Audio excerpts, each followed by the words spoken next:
Hello everyone, मैं हूं Rashmi Niyal and welcome to our channel Simple Learning. इस वीडियो में हम डिस्कस करेंगे सेट्स के कुछ basic questions but very important question from exam point of view. तो अगर ये वीडियो आपको हेल्पफुल लगे तो इसे लाइक करें, शेयर करें और चैनल को सब्सक्राइब करें। So without delay let's start. तो जो हमारा फर्स्ट क्वेश्चन है वो है फाइंड वेदर और not each of the following collection represent a set. तो हमें ये जो तीन कलेक्शन दिए हैं हमें ये चेक करना है कि ये सेट को रिप्रेजेंट करते हैं या नहीं।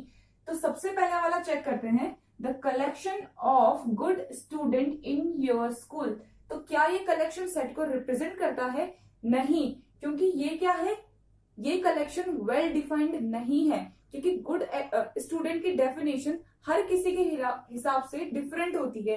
किसी टीचर को गुड स्टूडेंट वो लगता है जो अच्छे मार्क्स लाता है, किसी को वो लगता है जो क्लास में बिहेव अच्छा करता है और अदर एक्टिविटीज में पार्ट लेता है। तो इसलिए ये हमारा वेल डिफाइंड नहीं है, तो ये हमारा सेट को रिप्रेजेंट नहीं करता। अब हमारा सेकंड बी पार्ट है, the collection of number between 30 and 45। तो कलेक्शन 30 से 45 के बीच में जितने भी नंबर आते हैं क्या हम उनका सेट बना सकते हैं? यस, ये कलेक्शन हमारा रिप्रेजेंट करता है सेट को, क्योंकि इजीली क्या है, ये वेल डिफाइंड है। 30 के बाद और 45 से पहले जितने भी नंबर होंगे वो इस कलेक्शन का सेट बनाएंगे। थर्ड है हमारा सी पार्ट है, the collection of letter in the word article. तो आर्टिकल क्या है? एक वर्ड है जिसमें कौन कौन से लेटर हैं? ARTICLE। तो ये क्या सेट बना सकते हैं? हाँ, बना सकते हैं। तो ये क्योंकि ये है वेल डिफाइंड, इसको ऑलरेडी वेल डिफाइंड है ये, तो ये एक सेट को रिप्रेजेंट करता है। अब है हमारा second question, let set A is equals to, set A is equals to क्या दिया है? सेट A के एलिमेंट्स यहाँ पे दिए हैं हमें 6, 8, 10 एंड 12, और B दूसरा सेट दिया है जिसके एलिमेंट है 3 एंड 9, और इंसर्ट बिलोंग्स टू और डज नॉट बिलोंग्स टू का साइन हमें यहाँ पे क्या करना है? इंसर्ट करना है, फिल करना है। अब बिलोंग्स टू और डज नॉट बिलोंग्स टू मतलब क्या होता है? बिलोंग्स टू मतलब होता है कि कोई भी एलिमेंट उस सेट में है या नहीं है, ये हमें यहाँ पे फिल करना है। तो ये फर्स्ट है 6-A। तो हमें क्या करना पड़ेगा? पहले 6 एलिमेंट देखना पड़ेगा, और हम कहाँ देखेंगे उसे? हम उसे सेट A में देखेंगे। तो चलो सेट A में चलते हैं। A में कौन कौन से एलिमेंट है? 6 है, तो इसका मतलब ये क्या है? 6 बिलोंग्स टू A। तो हम यहाँ पे किसका सिंबल लगा देंगे? बिलोंग्स टू का, क्योंकि 6 है A वाले सेट में। अब सेकंड पार्ट देखते हैं, 10-B। तो यहाँ पे कौन सा सिंबल आएगा? इसको हमें पहले चेक करना पड़ेगा। 10 और कौन से सेट में देखना पड़ेगा हमें? B वाले सेट में। तो B वाला सेट तो ये है, तो इसमें कौन कौन से एलिमेंट है? 3 और 9। 10 तो इसमें नहीं है, तो इसमें ये वाला सिंबल आ जाएगा, डज नॉट बिलोंग्स टू। तो 10 does not belongs to B। Last part हमारा क्या है? 6+3। तो 6+3 पहले देख लेते हैं। 6+3 क्या होता है? 9 होता है।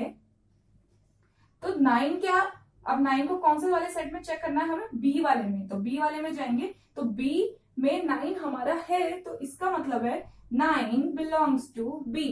तो ये है हमारा बिलोंग्स टू और डज नॉट बिलोंग्स टू पे क्वेश्चन। अब हम हमारे नेक्स्ट क्वेश्चन पे चलते हैं। क्वेश्चन थर्ड देखते हैं, express each of the following sets in roster form. तो अब हमें ये जो सेट्स लिखे हैं इन्हें हमें रोस्टर फॉर्म में लिखना है। और अगर आपको रोस्टर फॉर्म डिटेल में समझना है तो उसके लिए मैंने अलग से वीडियो बनाई है, उसे मैंने नीचे डिस्क्रिप्शन बॉक्स में मेंशन किया है, आप वहां जाके देख सकते हैं।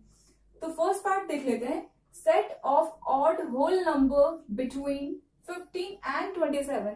तो ऑड नंबर कौन से होते हैं हमारे? 1, 3, 5। तो हमें किसके बीच के लिखने? 15 और 27 के बीच के लिखने। तो हम इस सेट का नाम A दे देते हैं। 17, 19, 21, 23 एंड 25। तो ये होगी हमारी रोस्टर फॉर्म। 27 को इंक्लूड नहीं करेंगे क्योंकि वो क्या है? बिटवीन बोला है, तो इसलिए 27 इंक्लूड नहीं होगा। सेकेंड पार्ट देखते हैं, a set of letters in the word elephant. Elephant क्या एक वर्ड्स है, तो इसके लेटर्स क्या है, लेटर्स क्या है इसके ELEPHANT, इन लेटर से ये बना है। तो हमें इसके लेटर्स का सेट बनाना है, तो इस सेट का नाम बी दे देते हैं, EL, और एक लेटर को दोबारा यूज नहीं करेंगे। जब भी हम एक एलिमेंट लिखेंगे, लाइक अगर यहाँ पे नंबर्स भी होते हैं 1 2 3, तो अगर कहीं पे दोबारा बना रहे हैं तो उसे लिखने की जरूरत नहीं है, एक वन टाइम ही सफिशिएंट है। इसलिए हम दोबारा नहीं लिखेंगे, एक बार ऑलरेडी आ चुका है। तो ये हो गई हमारी रोस्टर फॉर्म। आप इसे इस वे में भी लिख सकते हैं, लाइक अल्फाबेटिकल ऑर्डर में भी लिख सकते हैं। यहाँ पे पहले ई लिख सकते हैं, हाँ, फिर ए लिख सकते हैं, फिर ई। तो आप अल्फाबेटिकल ऑर्डर भी यहाँ पे लिख सकते हैं, वो भी सही होगा। उसके बाद थर्ड पार्ट देखते हैं। P is equal to P एक सेट है, X is such that X is a vowel used in the word table। Table क्या है, वर्ड है, और इसमें कौन कौन से वाउल यूज हुए हैं, A और E। तो हमें इसके किसका सेट बनाना है, जो इसमें वाउल यूज हुए हैं उसका सेट बनाना है। तो इस सेट का नाम C दे देते हैं। तो कौन कौन से यूज हुए हैं इसमें, A और E, दो ही वाउल यूज हुए हैं। तो ये बन गया हमारा रोस्टर फॉर्म। तो इसे वो इस वे में जो हम रिप्रेजेंटेशन करते हैं उसे बोलते हैं हम रोस्टर फॉर्म। अब देखते हैं हमारा नेक्स्ट क्वेश्चन। फोर्थ क्वेश्चन है हमारा, express each of the following sets in set builder form. तो आपको ये दिख रहे हैं 3 पार्ट्स, तो ये वैसे कौन सी फॉर्म है, रोस्टर फॉर्म है। हमें इसे किस में कन्वर्ट करना है, सेट बिल्डर फॉर्म में कन्वर्ट करना है। तो ये क्या दिख रहा है हमें, फर्स्ट इसको अगर हम देखेंगे तो 3 6 9 12 15, तो ये हमें क्या लग रहा है, 3 का टेबल लग रहा है। तो ये क्या कहेंगे हम, ये 3 के मल्टीपल्स हैं, लेकिन 3 का टेबल तो आगे भी है, 18 21। तो इसके लिए हम क्या लिखेंगे, x is such that x is a multiple of 3, और दूसरी कंडीशन भी हमें लिखनी पड़ेगी, क्योंकि यहाँ ये क्या इनफाइनाइट सेट नहीं है ना। अगर यहाँ पे डॉट डॉट लगाए होते तो क्या होता है, ये इनफाइनाइट सेट होता, लेकिन यहाँ पे 15 तक ही एलिमेंट है। तो हमें दूसरी कंडीशन भी मेंशन करनी पड़ेगी कि x मल्टीपल तो है 3 का, लेकिन x लेस है 18 से। मतलब 18 भी 3 का मल्टीपल है, लेकिन 18 इंक्लूड नहीं होगा। 18 से नीचे वाले सारे जो मल्टीपल्स होंगे वो क्या है, x है। नेक्स्ट देखते हैं सेकेंड पार्ट, 2 5 7 11 13, और ये डॉट क्या रिप्रेजेंट कर रहे हैं कि एक इनफाइनाइट सेट है। तो अब हमें इनके बीच में क्या दिख रहा है, तो ये क्या है, हमारे प्राइम नंबर है। तो हम क्या लिखेंगे, x is such that x is a prime number। क्योंकि इनफाइनाइट सेट है, आगे तक चल रहा है, तो दूसरी कंडीशन भी हमें मेंशन करने की जरूरत नहीं है, x हमारा प्राइम नंबर है। तो ये थर्ड पार्ट देखते हैं, इसके एलिमेंट्स है 10 11 12 13 14। तो हम इसके लिए क्या कर सकते हैं, हम लिखेंगे कि x क्या है, नेचुरल नंबर है, but x is such that x is a natural number, but natural number तो हमारे 1 से स्टार्ट होते हैं, बट यहाँ 1 से स्टार्ट नहीं हो रहे हैं। तो इसका मतलब है हमें एक और कंडीशन मेंशन करनी पड़ेगी। तो कॉमा में हम दूसरी कंडीशन भी लिखेंगे, that x is greater than 9। x is greater than 9, इसका मतलब है x जो होगा वो हमारा 9 से बड़ा होगा, और x is less than 15। मतलब जो हमारा x होगा वो नेचुरल नंबर तो होगा, लेकिन वो किसके बीच में होगा, 9 और 15 के बीच में। इसीलिए 9 और 15 क्या इंक्लूड नहीं होंगे, इसीलिए यहाँ पे इंक्लूड नहीं है। तो x क्या है, 9 से बड़ा है, यानी कि 10 से शुरू हो रहा है, और किससे छोटा है, 15 से। तो यहाँ 14 हमारा लास्ट एलिमेंट है। तो इस वे में हम करते हैं सेट बिल्डर फॉर्म की रिप्रेजेंटेशन। अब हम चलते हैं हमारे नेक्स्ट क्वेश्चन पे। तो फिफ्थ क्वेश्चन है हमारा, state the type of sets in the following. तो हमें इसमें टाइप ऑफ सेट बताना है, और अगर आपको टाइप ऑफ सेट डिटेल में समझना है तो डिस्क्रिप्शन बॉक्स में मैं उसका लिंक मेंशन कर दूंगी, आप वहां जाके उसे देख सकते हैं। तो फर्स्ट वाला हमारा ए पार्ट है, अ सेट ऑफ इंटीजर्स। तो इंटीजर्स क्या होते हैं, positive number, negative number including 0, वो भी 1 से लेकर इनफाइनाइट तक और माइनस में -1 से लेकर इनफाइनाइट तक और वो भी 0। तो ये क्या है, एक इनफाइनाइट सेट है, हम इसे काउंटलेस है, गिन नहीं सकते। तो ये है हमारा इनफाइनाइट सेट।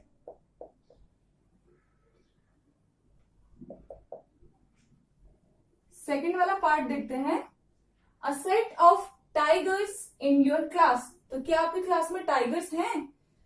तो ये क्या है, एम्प्टी सेट है, क्योंकि हमारी क्लास में तो क्या है, ह्यूमन बीइंग है, तो ये टाइगर्स नहीं है हमारी क्लास में। तो ये क्या हो जाएगा, एम्प्टी सेट हो जाएगा, एम्प्टी सेट। सी पार्ट है, a set of natural number less than 10। तो set of natural number less than 10, तो 1 से शुरू होता है नेचुरल नंबर, 2, 3, 4, 5, 6, 7, 8 और 9। तो ये कैसा सेट है, ये है फाइनाइट सेट, क्योंकि इसके एलिमेंट्स को हम क्या कर सकते हैं, गिन सकते हैं। तो this one is our finite set. D part देखते हैं, एक सेट है जिसमें है एलिमेंट मंडे। तो ये कौन सा सेट है, ये एक ए सेट है जिसमें एलिमेंट है मंडे। तो ये होगा हमारा यूनिट सेट, या हम इसे सिंगलटन सेट भी बोलते हैं, क्योंकि इसमें क्या है, सिर्फ एक ही एलिमेंट है।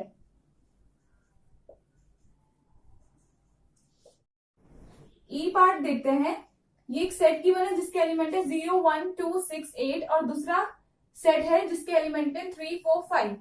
तो क्या है, दो सेट गिवन है, दोनों के बीच में कंपैरिजन करते हैं। तो जो इसके एलिमेंट्स है, दोनों में कोई भी एलिमेंट्स कॉमन नहीं है। इसका मतलब है ये कौन सा सेट है, डिसजॉइंट सेट, यानी कि कुछ भी कॉमन नहीं है, डिसजॉइंट, कोई कनेक्शन नहीं है, तो ये है डिसजॉइंट सेट।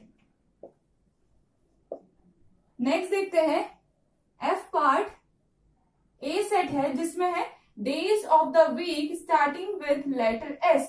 तो जो हमारे डेज ऑफ द वीक होते हैं Monday, Tuesday, Wednesday, Thursday, Friday, Saturday, Sunday. तो इसमें क्या है, जो हमारा एस से स्टार्ट होने वाले डेज हैं वो कौन कौन से हैं, सैटरडे और संडे। यानी कि इसमें जो हमारा सेट बनेगा वो क्या बनेगा, सैटरडे और संडे। अब हम दूसरा देख लेते हैं, बी जो हमारा सेट है वो क्या कह रहा है, days of the week starting with letter T. Again days of the week की बात कर रहा है, लेकिन वो वाले डेज बोल रहा है जिसके जो कौन से लेटर से स्टार्ट होते हैं, टी से। तो वो कौन कौन से हैं, ट्यूसडे एंड थर्सडे।